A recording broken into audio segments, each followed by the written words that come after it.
He was a boy, just a boy, when I was a very young girl. When I was 16, I made the discovery.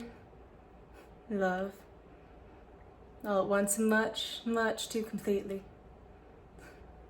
So you suddenly turned a blinding light and something had always been half in shadow. That's how it struck the world for me. But I was unlucky. Deluded. Something different about the boy. Softness and tenderness that wasn't like a man's. Although he wasn't the least bit effeminate. Looking. Still, that thing was there. Came to me for help. I didn't know that. I didn't find out anything till after our marriage, when we run away and come back, and all I knew is I failed him. In some mysterious way.